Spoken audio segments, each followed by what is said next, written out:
Ngabdi di mana dulu? Di Papua. Papua? Iya. Orang Banyumas? Iya. Ngabdi di Papua? Iya. Ini giginya hilang di sana. Di sana. Bismillahirrahmanirrahim. Assalamualaikum warahmatullahi wabarakatuh. Berjumpa lagi dengan saya Bayu Cahyono di UPDC Channel.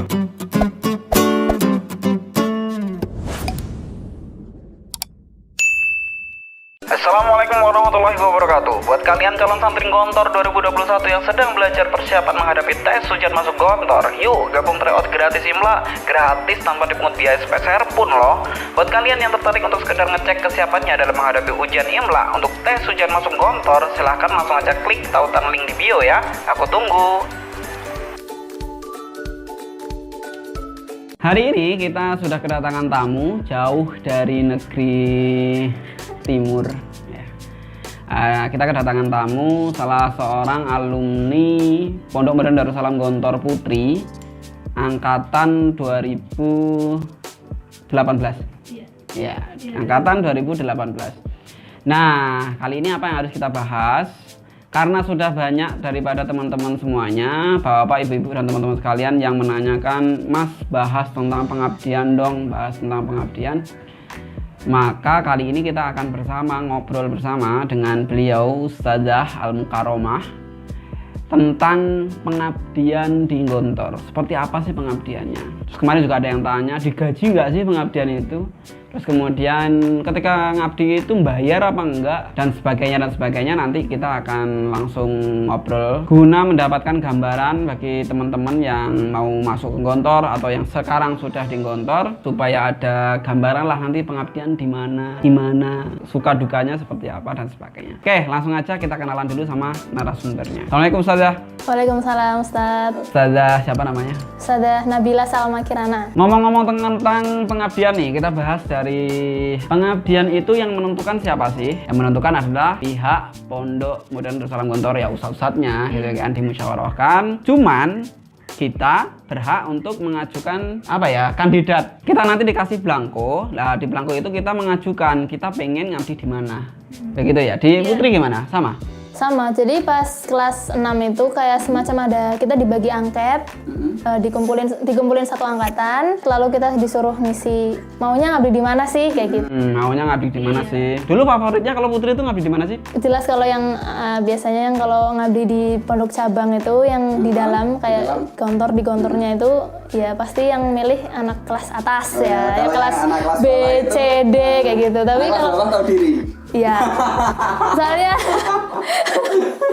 aku kelas bawah jadi tahu diri kan. Kelas berapa sih dulu kelas 6-nya? 6J. 6J, oh berarti masih pinteran ustazah, Apapun kelas kita ya, asfal asafilin, ala iliyin, terserah. Yang terpenting bukan kelas kita, tapi yang terpenting adalah seberapa manfaat kita bagi masyarakat. Bisa request nggak sih? Nggak bisa ya kalau request ya. Ya cuma kita mengajukan aja, tadi seperti yang kita sampaikan, mengajukan, tetapi tidak bisa request. Dan bisa jadi diterima dua-duanya.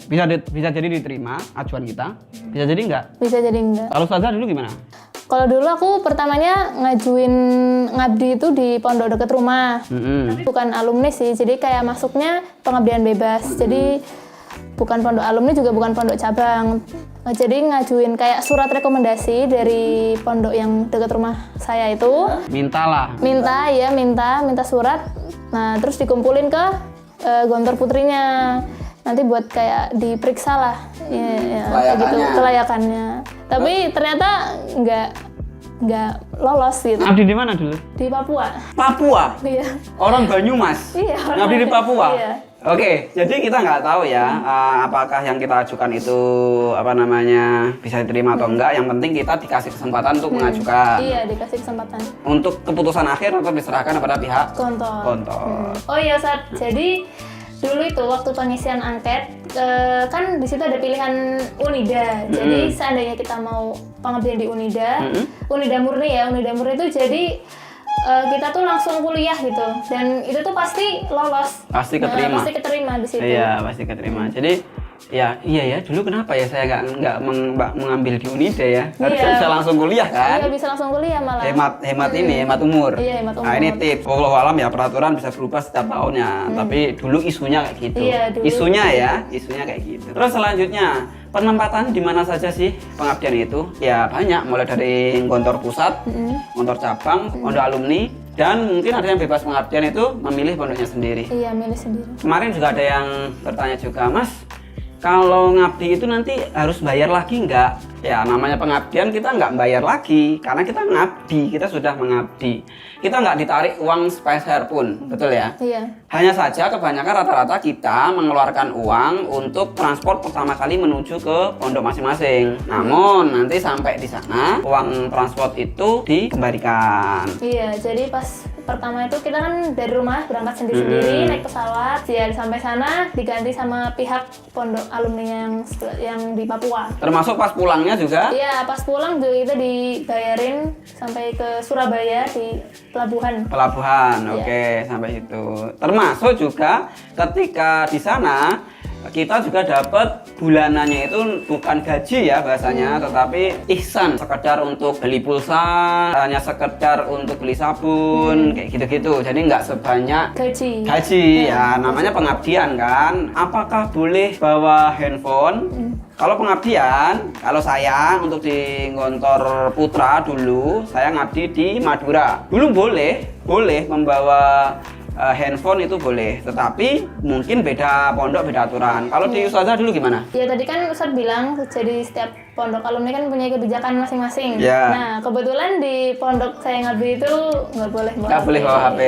Oke, jadi memang beda pondok, beda aturan, tergantung pondoknya itu sendiri. Iya. Dari Jawa memang kita bawa HP, bawa handphone ya sendiri-sendiri. Cuman ketika udah sampai sana langsung dikumpulin kayak gitu. Tapi nanti dikembalikin lagi. Iya, Pas mau pulang. Pas mau pulang ke Jawa. Atau pas liburan juga boleh? Enggak. Maksudnya pas hari Jumat libur, enggak juga? Enggak juga. Oh, berarti masih tetap seketat ketika kita menjadi santri ya? Iya. Oke. Meskipun liburan akhir, tengah semester itu kan, itu kita juga enggak dikasih HP. Oke, jadi memang beda pondok, beda aturan. Jadi ya sudah, kita harus menghormati aturan itu. Ada yang diperbolehkan. Kalau saya sih dulu diperbolehkan, nggak masalah. Apakah pengabdian ini wajib? Wajib. Wajib? Jelas wajib. Pengabdian di Pondok Pesantren Darussalam Gontor itu hukumnya wajib. Karena pengabdian itu adalah syarat untuk mengambil ijazah kelulusan di Gontor. Selanjutnya, ini kan pasti banyak yang pro dan kontra. Ada yang mengatakan, pengabdian itu bikin boros umur, bikin kita terlambat kuliah, bikin yang harusnya kita sudah masuk kuliah kita harus mengabdi 1 tahun dulu dan sebagainya. Apalagi yang masuk ke Gontor melalui jalur intensif. Apa itu jalur intensif? Jalur yang mana masuk ke Gontor setelah lulus SMP. Buat bapak, ibu-ibu dan teman-teman yang belum tahu nih, belum jelas tentang apa sih jalur intensif dengan jalur reguler, lulus SD masuk Gontor atau lulus SMP masuk Gontor, saya sudah membuatkan videonya perbedaan antara keduanya, bisa dicek setelah menonton video ini. Yang dari intensif, kita harus belajar 4 tahun, kelas 1 intensif, 3 intensif, 5 dan 6, kemudian pengabdian. Jadi 5 tahun baru kita bisa kuliah. Sedangkan kalau sekolah di SMA, kita cukup 3 tahun langsung bisa kuliah. Jadi ya rugi nggak ya? Gimana? Menurut Ustazah gimana? Rugi nggak? Ya ada untung ruginya sih. Ya kalau rugi umur ya. Tapi itu kan nggak apa-apa lah. Soalnya kan ibaratnya gini, kita udah dikasih ilmu, kita belajar. Nah, waktu pengabdian itu kita mengamalkan ya, kayak apa sih yang kita udah dapat, ilmu kita gitu kan, kita sebarluaskan. Kalau bahasanya Pak Kiai itu adalah menzakati ilmu kita. Jadi kita sudah mencari ilmu yang banyak ya kan. Kita sudah mencari ilmu yang banyak dari Gontor, kita sudah mendapatkan ilmu yang banyak dari Gontor. Kemudian tugas kita adalah mensodakohkan ilmu yang sudah kita dapat untuk kita amalkan, kita ajarkan, kita bagikan dengan teman-teman yang lain. Agar apa? Tentunya yang pertama, agar ilmu yang kita terima itu makin dalam lagi. Karena biasanya ilmu yang diajarkan justru itu akan jauh lebih tertanam dalam diri kita. Tugas kita pada intinya adalah ya mengajar gitu loh, mengajar, berbagi ilmu gitu kan. Tapi ada tugas-tugas tambahan. Apa? Kayak pondok alumni di tempat saya ngabdi itu kan masih sedikit santrinya. Terus kita juga bantu buat pembangunan. Jadi kita bantu kayak ngecor, terus ya bantu-bantu pertukangan lah, pembangunan kayak gitu. Ya namanya juga pengabdian kan. Kita ya membantu. Biasanya kita ditaruh di pondok-pondok yang ya masih butuh banyak bantuan gitu ya, masih kecil, yang masih berkembang. Ya supaya pengalaman kita ketika di Gontor itu dapat kita bagi ke pondok tersebut. Memang harus siap ditempatkan dimanapun gitu ya Ustazah? Iya. Dan saya masih ingat sekali pesan Bapak Kiai, Bapak pimpinan, bahasanya orang yang besar itu bukan semata-mata orang yang punya jabatan tinggi, bukan semata-mata orang yang punya harta banyak, tetapi orang besar adalah mereka yang mau berjuang meskipun di surau kecil di pinggir sawah, ibaratnya seperti itu. Itulah orang besar. Suka dukanya pengabdian kita. Kalau kita ngomong suka duka ya banyak dukanya, karena ya prihatin lah ya. Iya. Pengalaman yang pahit. Dulu ketika saya pengabdian, saat itu kan sedang ada banyak pembangunan ya, terutama gedung-gedung sekolah. Nah saat itu saya disuruh sama ustadzah senior lah istilahnya ya, untuk beli semacam ya jajanan lah, jajanan untuk pak tukang, ya seperti itu. Nah tapi namanya juga anak pondok yang baru keluar gitu ya, mesti kan pikirannya liar gitu. Liar. Udah dibawain motor, nah akhirnya saya sama teman saya itu malah pergi jauh main ceritanya. Nggak taunya qadarullah ya, di tengah jalan saya kecelakaan kayak gitu. Sedih ya? Iya, sedih banget. Ini dukanya ya ternyata. Tapi nggak apa-apa ya, maksudnya sampai masuk rumah sakit atau apa gitu. Ini gigi, oh itu? Iya. Oh. Ini giginya hilang di sana. Di sana, Iya. kenang-kenangan lah ya. Iya. Ngasih gigi ke Papua. Masya Allah, luar biasa sekali. Pengorbanan ustazah ya, yang strong sekali kan, strong sekali sampai kayak gitu di Papua. Nanti bisa dijadikan cerita untuk anak cucunya, ya kan. Banyak sukanya, banyak dukanya. Ya, memang terkadang tragedi di masa lalu itu bisa jadi komedi di masa sekarang. Iya. Nah, akhirnya kita bisa tertawa kan, menertawakan tragedi kita yang zaman dulu ya nggak? Iya. Jadi itu ya. Untuk yang pengen lebih kenal dengan Ustazah Salma, nanti bisa di add Instagramnya atau main TikTok Ustazah? Enggak, Instagram saja. Instagramnya ada @salmakira_nabila. Mungkin itu bagi bapak, ibu-ibu dan teman-teman sekalian yang ingin membahas apa lagi, yang ingin memberikan masukan, kritik, saran, atau pertanyaan bisa ditulis di kolom komentar. Bantu channel ini untuk terus berkembang dengan klik like, subscribe, dan nyalakan loncengnya agar bapak, ibu-ibu dan teman-teman sekalian mendapatkan notifikasi pemberitahuan apabila channel ini mengupload video terbarunya. Saya Fahri Cahyono. Saya Nabila Salma Kirana. Sampai jumpa di video selanjutnya. Assalamualaikum warahmatullahi wabarakatuh.